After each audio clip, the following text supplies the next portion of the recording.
কিয়ামতের দিনটা বড্ড ভয়ঙ্কর, কেউ সুপারিশ করার সাহস পাবে না। আরে আমার অবস্থা কি আমি জানি না, আমি আবার কারোর জন্য সুপারিশ করবো? কথা বুঝেন নাই? আমার কি হবে আমি জানি, তা আমি আরেকজনের নিয়ে টেনশন করার সুযোগ কোথায়? ইয়া নাফসি ইয়া নাফসি, আল্লাহ আমারে বাঁচাও আমারে বাঁচাও আমারে বাঁচাও। কাঁদতে কাঁদতে মানুষ হয়রান হয়ে যাবে, এ নাকি আবার আরেকজনের বাঁচাবে। বিশ্বনবী বলেন, বিশ্বনবী একবার ছাগলের রান খাচ্ছিলেন, রান খেতে খেতে বিশ্বনবী বলেন, আনা সাইয়্যিদুন নাসি ইয়াউমাল কিয়ামা, আমি কিয়ামতের দিন সর্বশ্রেষ্ঠ হব, মানুষের মধ্যে সর্বশ্রেষ্ঠ সেরা আমি বিশ্বনবী। আলহামদুলিল্লাহ পড়েন। বিশ্বনবী বলেন সেদিনটা বড্ড ভয়ঙ্কর, সেদিন কেউ কারো কোনো উপকারে আসবে না, বন্ধু বন্ধুর কাজে আসবে না, স্ত্রী স্বামীর উপকারে আসবে না, স্বামী স্ত্রীর উপকারে আসবে না, পীর সাহেব মরিদরে বাঁচাতে পারবে না, মরিদ পীর সাহেবরে বাঁচাতে পারবে না, নেতা কর্মীর পরিচয় দিবে না, কর্মী নেতার পরিচয় দিবে না, ভাই বোনকে চিনবে না, বোন ভাইকে চিনবে না, বাবা তার সন্তানকে চিনবে না, মেয়েকে দেখে মা দৌড়ে দৌড়ে পালাবে। বড্ড ভয়ঙ্কর দিন। বিশ্বনবী বলবেন জমিনটা এখনকার মতো থাকবে না, পুরো জমিনটা সমান হয়ে যাবে, ফ্ল্যাট, এখন তো গোল, তখন ফ্ল্যাট, সবাই এক জমিনের উপরে দাঁড়াবে, সূর্যটা মাথার কাছে চলে আসবে, সূর্যের গরমে মানুষের মাথার মগজ গলে গলে কানের ছিদ্র নাকের ছিদ্র দিয়ে বেয়ে বেয়ে পড়বে। আহ, সবাই হয়রান পেরেশান ক্লান্ত শ্রান্ত। মানুষগুলো বলবে বাঁচার কোনো উপায় নাই। 50,000 বছর মানুষ এরকম দৌড়াবে, চিৎকার করবে, কাঁদবে, বাঁচার কোনো উপায় নাই। সবাই বলবে আহ, আল্লাহ যদি বিচারটা শুরু করতো, যা হবার হবে, আগে বিচার শুরু করো। বিচারই শুরু হয় না, বিচার শুরু হইতে 50,000 বছর। আল্লাহ, 50,000 বছর, 5,000, 15,000 না, 50,000 বছর এরকম যাবে। মানুষগুলো কাঁদতে কাঁদতে বলবে চলো আমরা আদম আলাইহিস সালামের কাছে যাই, যেন আল্লাহর যে সুপারিশ করে, আল্লাহ আপনি বিচার শুরু করেন। কিয়ামতের ময়দানে সবাই মিলে সাইয়েদনা আদম আলাইহিস সালামের কাছে যেয়ে বলবে ইয়া আবাল বাশার ইয়া আউয়ালাল আম্বিয়া, ও আদম নবী, আপনি দুনিয়ার বুকে প্রথম নবী, আল্লাহ নিজ হাতে আপনারে 60 হাত লম্বা করে বানিয়েছেন, আপনার সম্মানে ফেরেশতাদেরকে সেজদা দিতে বলেছেন, দুনিয়ার প্রথম নবী, প্রথম মানুষ আপনি, আপনি আল্লাহর যে সুপারিশ করেন যেন আল্লাহ বিচার শুরু করে। আদম আলাইহিস সালাম বলবেন আমি পারবো না, কারণ আল্লাহ আমাকে একটা নিষিদ্ধ গাছের কাছে যেতে নিষেধ করেছিল, আমি ভুল করে এই গাছের ফল খেয়েছি। নাফসি নাফসি, আজকে আমার কি হবে আমি জানি না, আমি বড় লজ্জিত। আমারে যদি আল্লাহ জিজ্ঞেস করে কেন খাইছিলাম, আমার কোনো উত্তর নাই, তোমারে বাঁচাবো কেমনে আমি? নবীরা থার করে কাঁপবে সেদিন। আদম আলাইহিস সালাম বলবেন আমি পারবো না, মাফ করো আমাকে, আমি পারবো না, ওই যে ভুল করে গন্ধম খেয়ে ফেলেছি, নিষিদ্ধ গাছের ফল খেয়ে ফেলেছে, আমি বড় লজ্জিত অনুতপ্ত, আমি পারবো না। আজকে আল্লাহ এত রাগান্বিত হয়েছে, আগে কখনো আল্লাহ এত রাগান্বিত হয় নাই, ভবিষ্যতে আল্লাহ কখনো এত রাগান্বিত হবে না, আমি পারবো না। এক কাজ করো, তোমরা নূহ আলাইহিস সালামের কাছে যাও। কোন নবী? লোকেরা এবার পাগলের মতো দৌড়াতে দৌড়াতে আল্লাহর নবী নূহ আলাইহিস সালামের কাছে যেয়ে বলবে ইয়া নবী আল্লাহ নূহ, আনতা আউয়ালুর রুসুলি ফিল আরদ, আপনি জমিনে প্রথম রাসূল। আদম আলাইহিস সালাম নবী ছিলেন, রাসূল ছিলেন না, এই দুনিয়ার বুকে প্রথম রাসূল ছিলেন আল্লাহর নবী নূহ আলাইহিস সালাম। সবাই বলবে ও নবী আল্লাহ নূহ, রাসূল আল্লাহ নূহ, আল্লাহ আপনাকে আবদান শাকুরা, শুকরগুজার বান্দা বলে কোরআনে বলেছে। কোরআনে নূহ আলাইহিস সালামের নামেও সূরা আছে না নাই? আপনি আল্লাহর প্রিয় বান্দা, প্রিয় রাসূল। দেখেন আমাদের কি দশা, ঘামতে ঘামতে শেষ, জমিনটা তামার জমিন, সূর্যটা মাথার কাছে, কি করবো আর পারি না, ঘামতে ঘামতে আর কত ঘামবো, কত দাঁড়িয়ে থাকবো। আল্লাহরে যে বলেন বিচার যেন শুরু করে। নূহ আলাইহিস সালাম বলবেন আমিও পারবো না, আমিও পারবো না, আমি আমার ছেলের জন্য এক কথা বলে ভুল করে ফেলছি। যখন মহাপ্লাবন হবে আমি বললাম আল্লাহ আমার কলিজার টুকরা সন্তান রে বাঁচান। আল্লাহ বললেন ও নূহ, সে তোমার সন্তান না, কারণ সে ঈমান আনে নাই, সে পাহাড়ের উপর দাঁড়িয়েছে, দেখি কেমনে সে বাঁচে। ওই যে আমি একটা না বুঝে আবদার করেছি, আল্লাহ আমার উপর রেগে গিয়েছিলেন। আজকে আল্লাহ ওই ব্যাপারে যদি আমারে প্রশ্ন করে, আমার কোনো জবাব নাই, আমি পারবো না, মাফ করো। তোমরা সবাই মিলে আল্লাহর খলিল ইব্রাহিম আলাইহিস সালামের কাছে যাও। লোকগুলো পাগলের মতো খুঁজতে আরম্ভ করবে, অযুত লক্ষ নিযুত কোটি মানুষের ভিড়ে আল্লাহর খলিল ইব্রাহিমকে যেয়ে বলবে ইয়া খলিলুল্লাহ, ও আল্লাহর খলিল, আল্লাহ আপনাকে বড্ড ভালোবেসেছেন, আপনি কাবা বানিয়েছেন, আল্লাহ আপনাকে বড্ড পছন্দ করেন। দেখেন আমাদের কি অবস্থা, আপনি যে আল্লাহর কাছে সুপারিশ করেন যেন আল্লাহ আজকে বিচার শুরু করে। আল্লাহর নবী ইব্রাহিম বলবেন আমিও পারবো না, আমি আমার জীবদ্দশায় 3টা মিথ্যা বলেছি। কয়টা? আসলে মিথ্যা না, একটু টুইস্ট করে কৌশল করে কথা বলেছিলেন, ওইটাকে হাদিসে মিথ্যা বলা হয়েছে। আমি জীবনে 3টা মিথ্যা বলেছি, জীবন বাঁচানোর তাগিদে কৌশল করে 3টা কথা বলেছি। আজকের এই কঠিন ময়দানে আল্লাহ যদি ওই 3টা কথার ব্যাপারে জিজ্ঞেস করে, লজ্জায় আমি মাথা দেখাতে পারবো না, আমিও পারবো না। আমিও পারবো না। আজকে আল্লাহ এত রেগে আছে, আগে কখনো এত রাগে নাই, পরেও রাখবে না। তোমরা সবাই মিলে বনি ইসরাইলের নবী মুসা আলাইহিস সালামের কাছে যাও। সবাই এবার যাবে মুসা আলাইহিস সালামের কাছে, যেয়ে বলবে, ইয়া নবী আল্লাহ মুসা, আপনি ছিলেন কালিমুল্লাহ, আল্লাহর সাথে সরাসরি কথা বলতেন। রব্বুল আলামিন আপনাকে তাওরাত কিতাব দিয়েছেন, আপনি যে একটু সুপারিশ করেন। আল্লাহর নবী মুসা বলবেন, মাফ করো, আমিও পারবো না। আমি দুনিয়ার বুকে ভুল করে একটা মানুষকে মেরে ফেলেছি। আমি মারছিলাম আদব শিক্ষা দেওয়ার জন্য, এক থাপ্পড়ে, থাপ্পড়ে যে ওই লোক মরেই যাবে আমি জানতাম না। আজকে আল্লাহ যদি জিজ্ঞেস করে কেন মারলা, জবাব আছে? ওই লজ্জায় আমি অনুতপ্ত, আমি পারবো না, আমার এই কথা বলো না। আজকে আল্লাহ বড্ড রেগে আছে, আমি পারবো না। তোমরা আল্লাহর নবী সাল্লাল্লাহু আলাইহি সাল্লামের কাছে যাও।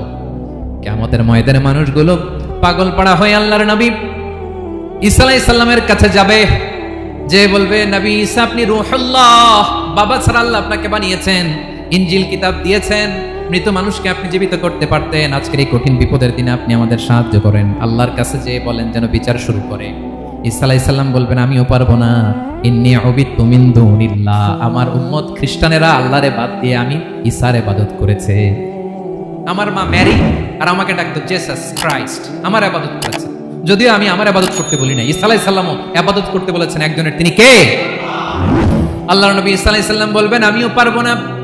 আজকে আল্লাহ অনেক রেগে আছে, আমি পারবো না। তবে একটা পরামর্শ দিতে পারি, একটা সাজেশন দিতে পারি। আজকের দিনে এই কঠিন মুসিবতের কালে, এই কঠিন সময়ে কেউ আল্লাহর দরবারে দাঁড়িয়ে একটা টু শব্দ করার ক্ষমতা কারো নাই, একমাত্র আখিরি জামানার পয়গম্বর বিশ্বনবী মুহাম্মদুর রাসূলুল্লাহ ছাড়া।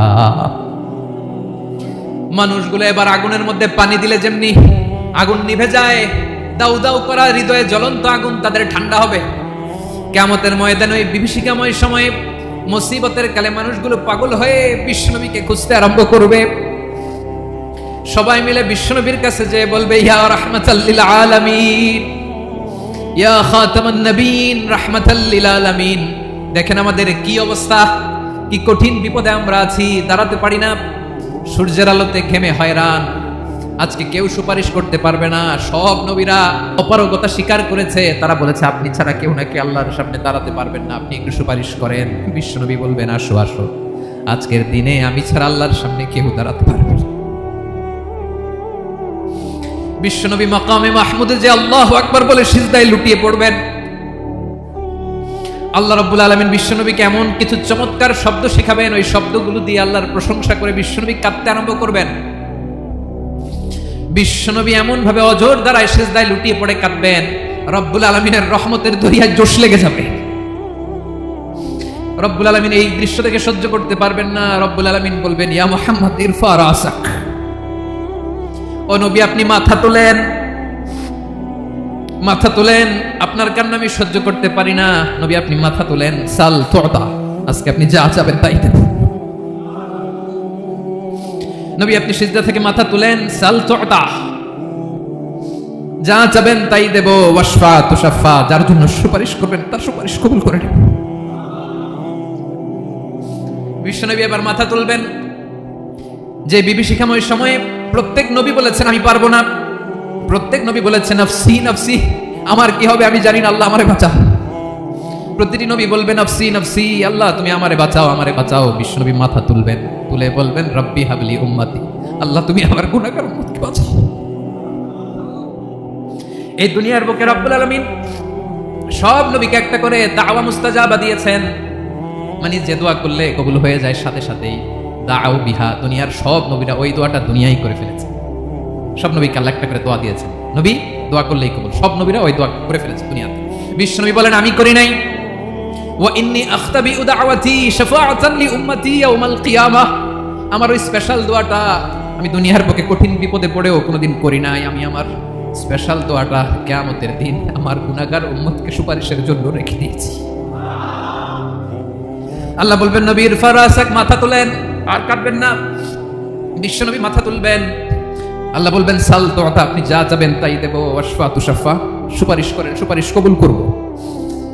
বিশ্বনবী বলবেন আল্লাহ ওই স্পেশাল দোয়াটা দুনিয়াতে করি নাই, আজকে আমি তোমার দরবারে দাঁড়িয়ে কিয়ামতের দিন ওই দোয়াটা করছি। আল্লাহ আমার যে উম্মতের হৃদয়ে যাররা পরিমাণ ঈমান আছে, আমার একটা উম্মতকেও তুমি জাহান্নামে ঢোকাতে পারবা না।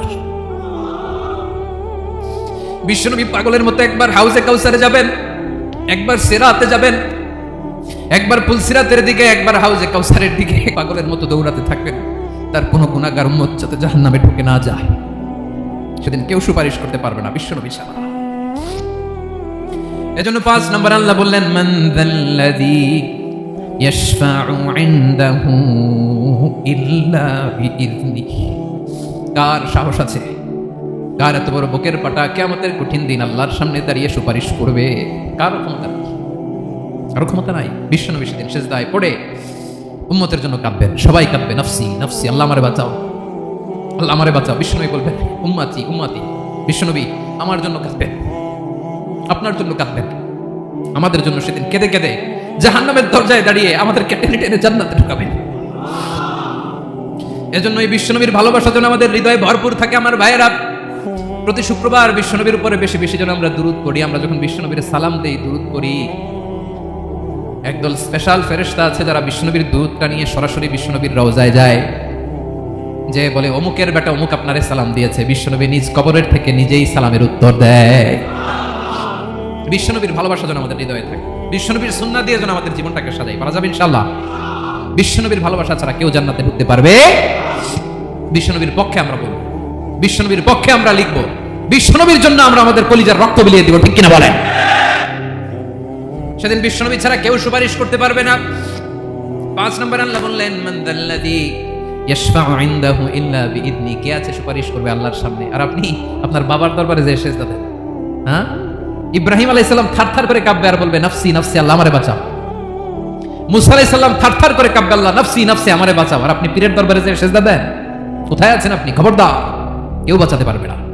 যাকে ইল্লা আল্লাহ যাকে অনুমতি দেন, বিশ্বনবীকে দিবেন, নবীদেরকে দিবেন, এরপরে আল্লাহ তার স্পেশাল ওয়ালিদেরকে, মুত্তাকিনদেরকে, শহীদদেরকে, সিলেক্টেড বান্দাদেরকে দিবেন। কিন্তু কাকে দিবেন, কার জন্য দিবেন, দুনিয়ার কেউ জানে না একজন ছাড়া। তিনি কে? আল্লাহর ওয়ালিদেরকে, নেককার লোকদেরকে আল্লাহ সুপারিশের অনুমতি দিবেন। কিন্তু আপনি যারে মানেন, যার পায়ে সিজদায় লুটিয়ে পড়ে থাকেন, তারে যে আল্লাহ দিবেন, এটার কোনো গ্যারান্টি আছে? কথা বলেন। এজন্য জপতে হবে একজনের নাম, আওয়াজ করে বলুন, তিনি কে? আয়াতুল কুরসির 5 নাম্বার কথা হচ্ছে, সেদিন কেউ কারো উপকারে আসবে না, সুপারিশ করার সুযোগ পাবে না, আল্লাহ যাকে অনুমতি দেয় তিনি ছাড়া। কয়টা গেল? 6 নম্বর আল্লাহ বললেন, ইয়ালামু মা বাইনা আইদিহিম ওয়া মা খালফাহুম। তোমাদের সামনে, তোমাদের পেছনে যখন যেটাই ঘটুক না, জানে কে? আওয়াজ করে বলুন, কেউ যেটা জানে না, জানে কে? কেউ যেটা দেখে না, দেখে কে? কেউ যেটা শোনে না, শোনে কে? ইয়ালামু মা বাইনা আইদিহিম ওয়া মা, দৃষ্টিগোচর, দৃষ্টির বাইরে যা ঘটে কে জানে? তবে ঘরের ভিতরে ঢুকে জানালা বন্ধ করে লাইট অফ করে যদি আমরা কিছু করি, ওইটা আর আল্লাহ জানে। হ্যাঁ, জানে? ওইটাও জানে। যত কালো পর্দা লাগায়া লাইট বন্ধ করে একা একা পাপ করেন, দেখে কে? এজন্য অন্ধকারে পাপ করলেও সেখানে আল্লাহর দৃষ্টি আছে না নাই? আলিমুল গায়বি ওয়াশ শাহাদা, দৃশ্য অদৃশ্য সব জানেন, সব। আল্লাহ বলেন, ওয়া আসিররু কাওলাকুম আও ইজহারু বিহি ইন্নাহু আলিমুম বিদাতিস সুদূর। প্রকাশ্যে করো কিংবা গোপনে করো, সব জানেন। এমনকি অন্তরে অন্তরে কি ভাবো তাও জানেন। মুখে গালি দেন নাই, মনে মনে গালি দিচ্ছেন, ওটা তো আল্লাহ জানেন। হ্যাঁ, অন্তরে যা আছে ওইটাও। ইয়ালামু খাইনাতাল আয়ুন ওয়া মা তুখফিস সুদূর। চোখ দিয়ে, অনেকে দেখবেন চোখ দিয়ে চোখ মারে, ওইটাও আল্লাহ দেখেন। বিচার করতেছে, বিচারককে ঘুষটুস দিয়ে আপনি চোখ মারলেন, যে এইভাবে না ওইভাবে কর, এটা তো আল্লাহ দেখে, দেখে নাই? হ্যাঁ, খাইনাতাল আয়ুন, চোখের খেয়ানত দেখে। ওয়া মা তুখফিস সুদূর, অন্তরে যেটা লুকায় রাখো এটাও তিনি দেখেন। এজন্য আল্লাহ বলেন 6 নম্বর কথা হচ্ছে, ইয়ালামু মা বাইনা আইদিহিম ওয়া মা খালফাহুম। সামনে পেছনে যা ঘটে সব জানে কে? কথা ক্লিয়ার? 7 নম্বরে আল্লাহ বললেন, ওয়ালা ইউহিতুনা বিশাইইম মিন ইলমিহি ইল্লা বিমা শা। কেউ তার জ্ঞানকে পরিব্যাপ্ত করতে পারে না, পরিবেষ্টন করতে পারে না। তার জ্ঞানে কি আছে কেউ জানতে পারে না, ততটুকু ছাড়া যতটুকু তিনি জানেন। সুবহানাল্লাহ। নবীরা কি সব জানেন? বিষ্ণু ইসা ইসলাম সব জানতেন না। আল্লাহ তাআলা নবীদেরকে যতটুকু জানান ততটুকুই নবীরা বলে, ঠিক কি না? ওয়া মা ইয়ানতিকু আনিল হাওয়া ইন হুয়া ইল্লা ওয়াহয়ুন ইউহা। আল্লাহ যতটুকু জানায় নবীরা ততটুকু বলতে পারে, এর বাইরে বলতে পারে না। আল্লাহ যতটুকু জানায় ততটুকু। আমাদের জ্ঞান যা আছে দিছে কে? সবাই বলুন, কে দিছে? এজন্য আল্লাহ বলে, আমি যদি জ্ঞান দেই তাইলে তোমরা জ্ঞান পাও, এছাড়া জ্ঞানের কোনো মাধ্যম দুনিয়াতে। আর আমাদের জ্ঞান একেবারে কম, এই জ্ঞান নিয়ে আমরা বড়াই, কত বড়াই করি, জ্ঞানের কত বড়াই, গর্ব অহংকার, কত গরম আছে না নাই? কি জ্ঞান আছে আপনার? কি জানেন বলেন? ভবিষ্যৎ জানেন? কালকে কি হবে জানেন? তো কি জানেন আপনি? কালকে কি হবে এটাই তো জানি না, এখন কি হবে তাই জানি না, পিছনে কি করছিলাম এটা মনে রাখতে পারি না। আজ থেকে 1 মাস আগে এই বিকেলে আপনি কি করতেছিলেন মনে আছে? এত দূরে যাওয়া লাগবে না। আজ থেকে 1 সপ্তাহ আগে রাত্রে বেলায় কি খাইছিলেন মনে আছে? আজ থেকে 5 দিন আগে কোন জামাটা পড়ছিলাম মনে আছে? তো কি জানেন আপনি? কিছুই না। আমাদের জ্ঞানকে আল্লাহ বলেছেন কলিল। কি বলেছেন? এজন্য রব্বুল আলামিন বলেন তোমাদের জ্ঞান হলো কলিল। ওমা উতিতুম মিনাল ইলমি ইল্লা কলিলা। একেবারে যত সামান্য জ্ঞান আমি আল্লাহ তোমাদেরকে দিয়েছি, আসল জ্ঞান ভান্ডার একমাত্র আমি আল্লাহর কাছে। তাহলে আমাদের জ্ঞানকে আল্লাহ কি বলেছেন? কলিল। একটু বলুন কি বলেছেন? কলিল মানে কি? একটা মহাসাগরের মধ্যে, খেয়াল করে শুনেন বুঝবেন, একটা মহাসাগরের মধ্যে একটা চড়ুই পাখি যে যদি একটু পানি খায়, পানি খাওয়ার পরে ওই চড়ুই পাখির ঠোঁটে যে একটু পানি লেগে থাকে ওইটারে বলে কলিল। আল্লাহ বলে মহাসাগর থেকে পানি খাওয়ার কারণে চড়ুই পাখির ঠোঁটে যে একটু পানি লেগে আছে, এই পানিটা হচ্ছে তোমরা পৃথিবীতে যারা আছো সবার জ্ঞান, সবাই মিলে এতটুকু জ্ঞান, আর পুরো মহাসাগরের পানি হচ্ছে আমি আল্লাহর জ্ঞান। তাহলে আপনার জ্ঞান তো অনেক বেশি। এজন্য জ্ঞানের বড়াই করা যাবে না। আল্লাহ বলেন ওয়ালা ইউহিতুনা বিশাইইন মিন ইলমিহি ইল্লা বিমা শা। আল্লাহ যতটুকু জানেন ততটুকুই আমরা জানি, তিনি যে কত জানেন আমাদের কোনো ধারণা নাই। ঠিক কিনা বলেন? 8 নম্বরে আল্লাহ বলেন ওয়াসিআ কুরসিয়ুহুস সামাওয়াতি ওয়াল আরদা। তার কুরসি আকাশ জমিন বিস্তৃত। আকাশ এবং জমিনকে পরিব্যাপ্ত করে রেখেছে তার কুরসি, তার ক্ষমতা, তার কর্তৃত্ব। কুরসির 2টা তাফসীর। এক তাফসীর হলো কুরসি মানে ক্ষমতা, তার ক্ষমতা, কর্তৃত্ব, আকাশ জমিন বিস্তৃত। কুরসির আরেকটা ব্যাখ্যা হচ্ছে সরাসরি কুরসি, যেখানে আল্লাহ পা রাখে। কি রাখে? তার মানে হুজুর আল্লাহর পা আছে? আছে।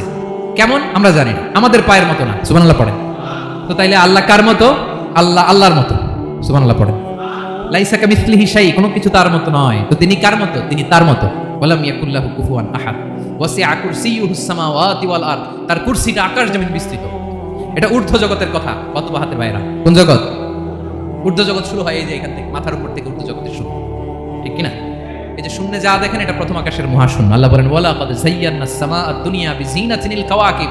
প্রথম আকাশের মহাশূন্যকে আমি তারা গ্রহ দিয়ে সুশোভিত করেছি। আমাদের পৃথিবীর চাইতে অনেক বড় গ্রহ আছে, যেমন সূর্য পৃথিবীর চেয়ে 13 লক্ষ গুণ বড়। কয় গুণ? 13 গুণ, 1300 গুণ, 13,000 গুণ। কত গুণ? আরো জোরে কত গুণ? চিন্তা করছেন পৃথিবীটা কত বড়, আর সূর্য নাকি পৃথিবীর চেয়ে? তার মানে সূর্যই কি সবচেয়ে বড় না? সূর্যের চেয়ে কোটি কোটি গুণ বড় তারা আছে। এরকম কোটি কোটি তারা নিয়ে আমাদের গ্যালাক্সি মিল্কি ওয়ে। এরকম কোটি কোটি গ্যালাক্সি আছে প্রথম আকাশের মহাশূন্যের মধ্যে। এরপরে দ্বিতীয় আকাশ। এই দ্বিতীয় আকাশটা প্রথম আকাশের তুলনায় কত বড়? বিশ্বনবী বলেন তোমার হাতের আংটি যদি মরুভূমির মাঝখানে ফেলে দাও, পুরো মরুভূমির তুলনায় তোমার হাতের আংটি যত ছোট, দ্বিতীয় আসমানের তুলনায় প্রথম আসমানটা ঠিক তত ছোট। তৃতীয় আসমান আবার এরকম, ওইটার তুলনায় দ্বিতীয় আসমানটা একটা আংটির সমান। চতুর্থ আসমানের তুলনায় মরুভূমির মাঝখানে তৃতীয় আসমানটা আংটির সমান। একটার চেয়ে আরেকটা বড়। কত বড় আমি বলতে পারবো, আপনারা শুনতে পারবেন, কিন্তু আমরা কল্পনা এটা ধারণ করতে পারবো। পঞ্চম, ষষ্ঠ, সপ্তম, 7 আকাশ শেষ। কি শেষ? এর উপরে আছে বাইতুল মামুর। কি নাম? এটা ফেরেশতাদের মসজিদ, ফেরেশতাদের কিবলা, ফেরেশতাদের কাবা। আমরা যেমন মক্কায় কাবা, ফেরেশতাদের কাবা, কিবলার নাম হচ্ছে আল বাইতুল মামুর। 7 আসমানের উপরে। এটা কত বড় শুনেন। প্রতিদিন বিশ্বনবী বলেন প্রতিদিন এই আল বাইতুল মামুর ফেরেশতাদের মসজিদে 70,000 ফেরেশতা ইবাদতের জন্য চান্স পায়। প্রতিদিন কয় হাজার? একবার ঢুকে যে বের হয়ে যায় কিয়ামতের আগে দ্বিতীয়বার আর তারা চান্স পাবে না। আল বাইতুল মামুর ওইটা শেষ। এরপরে সিদরাতুল মুনতাহা। কি নাম? সীমান্ত বৃক্ষ। ওইটা আরো বড়, একটা বিশাল বড় বড়ই গাছ আল্লাহ বানাইছে। ওয়া ইলাইহি ইয়ানতাহি ইলমুল মালাইকা। ফেরেশতাদের জ্ঞান সীমানা ওইখানেই শেষ। এর উপরে কি হয় ফেরেশতারা আর জানে না। ফেরেশতাদের ক্ষমতা এখানে শেষ। সিদরাতুল মুনতাহা। সিদরাতুল মুনতাহার এরিয়া শেষ। এরপরে শুরু হয় আল্লাহুল মাহফুজ, কোরআনের বাড়ি। কোরআনের বাড়ি কই? বাল হুয়া কুরআনুম মাজিদ ফি, এটা মিন দুররাতিন বাইদা, সাদা ঝকঝকে ডায়মন্ড দিয়ে আল্লাহ বানাইছে। আমাদের সবার তাকদীর ভাগ্যলিপি ওইখানে লেখা, কি হবে না। কোরআনের বাড়ি ওইটা। ওইটা শেষ। এরপরে শুরু হয় লা জামান লা মাকান এরিয়া। ওইখানে কোনো জামান নাই, মাকান নাই, no time no space area শুরু। ওইখানে কুরসি, যেখানে আল্লাহ পা রাখেন বা কুদরতি পা রাখেন। আল্লাহর কুরসি। বড় রাজা বাদশারা সিংহাসনে বসে পা রাখে একটা টেবিলের উপর, শাহী টেবিল, ওইটার নাম কুরসি। আল্লাহ বলে ওয়াসিআ কুরসিয়ুহুস সামাওয়াতি ওয়াল আরদ। আল্লাহর এই কুরসিটা এতক্ষণ যা বললাম এই সবগুলোর চাইতে বড়। কুরসির উপরে আছে আল্লাহর আরশ। আর রহমানু আলাল আরশি ইস্তাওয়া। রব্বুল আলামিন ওই আরশের উপরে। আমি যেমনি চেয়ারের উপরে এরকম না। যেভাবে আল্লাহর জালালিয়াত, হিজ হাইনেস, হিজ রয়্যালনেস, আল্লাহর জালালিয়াত, আল্লাহর কুদরতের মাধ্যমে যেভাবে আল্লাহ আরশের উপর থাকা দরকার, আল্লাহ সত্তা, আল্লাহ ঠিক ওইভাবে আছেন, আরশের উপরে আছেন। ওয়া ইয়াহমিলু আরশা রাব্বিকা ফাওকাহুম ইয়াউমাইযিন সামানিয়া। কিয়ামতের দিন আল্লাহর এই আরশটা 8 জন ফেরেশতা বহন করবে। আরশ বহনের জন্য আল্লাহর ফেরেশতা লাগে না, কোনো কাজের জন্যই আল্লাহর ফেরেশতা লাগে না। আল্লাহ বলে কুন ফায়াকুন, হয়ে যায়। তারপরে আল্লাহ নিয়োজিত রেখেছেন, সেদিন কিয়ামতের দিন আল্লাহর আরশটা বহন করবে কয়জন ফেরেশতা? এদের সাইজ কত বড়? হ্যাঁ, শুনতে মনে চায়? বিশ্বনবী বলেন, ইন্না মা বাইনা শাহমাতি উযুনিহি ইলা আতিকিহি মাসিরাতু 700 সানা। বিশ্বনবী বলেন, ওই ফেরেশতার সাইজ আমি দেখে এসেছি কত বড়, শোনো, যারা আল্লাহর আরশ বহন করবে। পুরো সাইজ বলা যাবে না। বিশ্বনবী বলেন, ওই ফেরেশতার কানের লতি থেকে কাঁধ বরাবর। আপনার কানের লতি থেকে কাঁধ কতটুকু হবে? 4 আঙ্গুল 5 আঙ্গুল। বিশ্বনবী বলেন, যে 8 জন ফেরেশতা কিয়ামতের দিন আল্লাহর আরশের পায়া ধরে থাকবে, ওই ফেরেশতাগুলোর কানের লতি থেকে কাঁধ বরাবর আসতে সবচেয়ে দ্রুতগামী যানবাহন, পৃথিবীতে সবচেয়ে দ্রুত চলে আলোর ফোটন। আলোর ফোটন 1 সেকেন্ডে চলে 3 লক্ষ কিলোমিটার। কয় লক্ষ কিলোমিটার? 1 ঘন্টায়? 1 মিনিটে? কয় সেকেন্ডে? 1 সেকেন্ড কইতে তো 2 সেকেন্ড লাগে। 1 সেকেন্ডে আলোর ফোটন, আলোর কণা ছুটে 3 লক্ষ কিলোমিটার বেগে। বিষ্ণুই বলেন, এরকম যানবাহন দিয়ে যেটা সেকেন্ডে 3 লক্ষ কিলোমিটার বেগে ছুটে, এরকম দ্রুত যদি কেউ ছুটে, তাহলে ওই ফেরেশতার কানের লতি থেকে কাঁধ বরাবর আসতে 700 বছর সময় লাগবে।